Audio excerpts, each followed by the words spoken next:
Grandparents' Day, and just who do you think we have in this photo? Laurel? Grandma, Mom, Grandma Helen, and me. And Laurel. 4 generations of people. Well, our story today is about a promise that God made to Abram. And this promise is kind of like if Grandma and Grandpa promised you an ice cream cone, what flavor would you be thinking about, Caroline? I will be thinking about cherry. Cherry. How about you, Laurel? Orange. Orange. Well, let's say it's Sunday and we promised to take you for an ice cream cone today, and it didn't happen. And then we didn't take you a week from now, and we didn't take you a year from now, and we didn't take you until you graduated from college. What would you think about that? Is that a long time to wait? Yeah. It really is. Well, in our story today, Abram and Sarai waited longer than 20 years for a promise from God. Are you ready to hear the story? Sure. All right. It takes place, God's promise to Abram. The Lord saw that Abram was good and faithful, so he told him, "Gather together all your family and leave this country, and I will show you a place to go where I will make you into a great nation and bless you."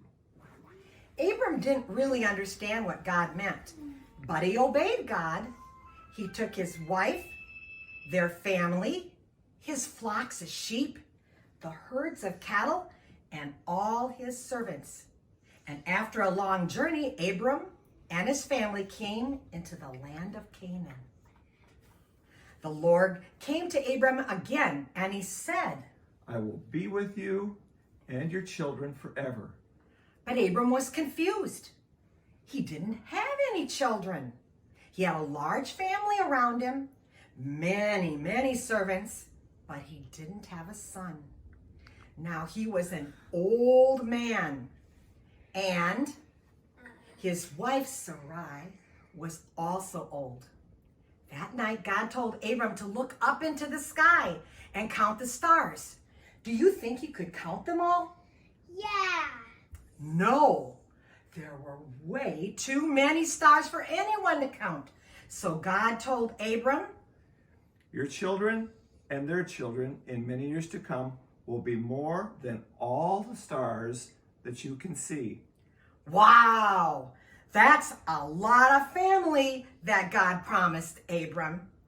Abram did not see how God could even keep that promise, but he believed what God said. God promised to give Abram a son and to give the people a land, and Abram promised to serve God faithfully. That kind of promise is called a covenant. After this happened, the Lord said to Abram again, and he spoke to him. "Your name will be changed to Abraham, a word that means a father of a multitude. You and your wife will have a son, and you will name him Isaac." God did everything he said he would do for Abraham. Abraham was 100 years old when the child that God had promised was born. Wow. Is that God right here? No, that's Sarai and Abraham and their little baby, Isaac. We thought it would be fun to tell this story in a couple other ways, and so we choose song. The name of this song is Father Abraham, and you might like to get up off your seat and get ready to move a little bit. Remember, Father Abraham had many children. Here we go.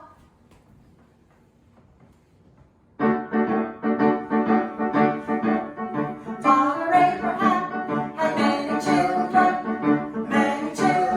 Father Abraham. I am one of them, and so were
this day and age enjoy also seeing a story by book, by music, but hey, how about YouTube?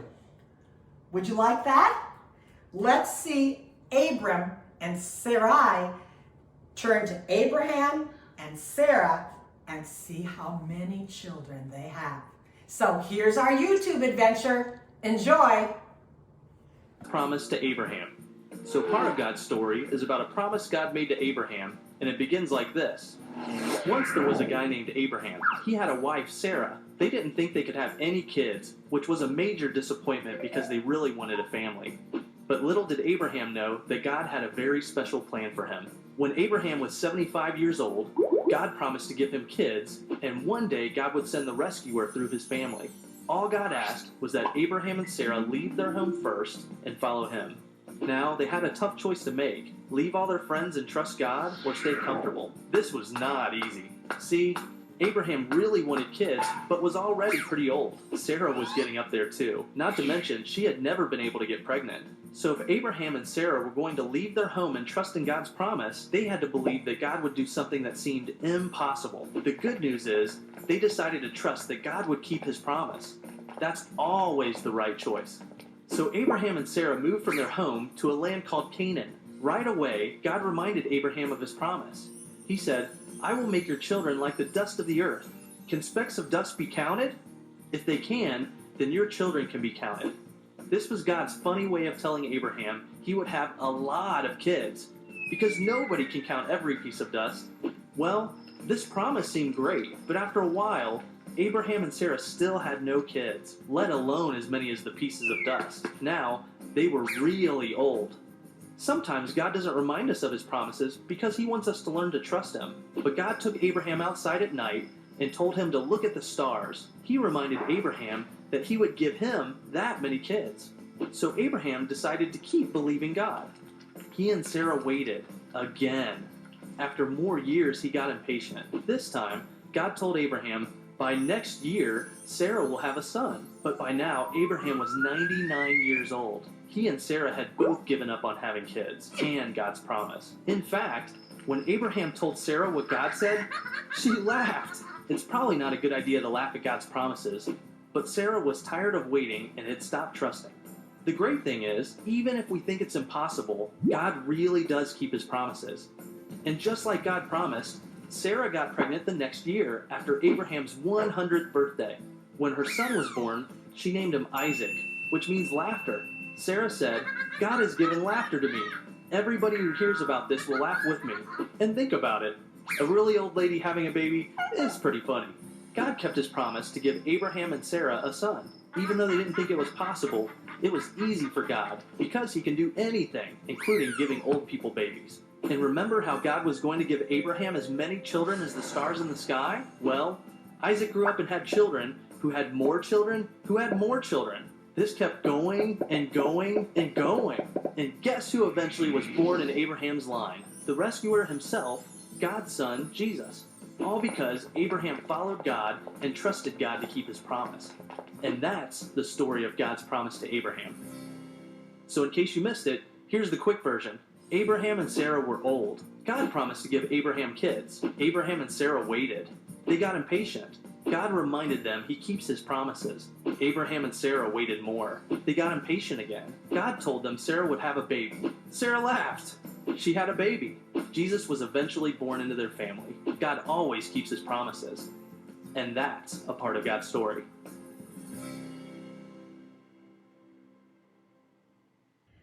Well, we discovered in our story today that God kept his promise. And how old was Abram, or who became Abraham, when he had his little boy? Do you remember, Caroline? Was he as old as Grandpa? Older than that.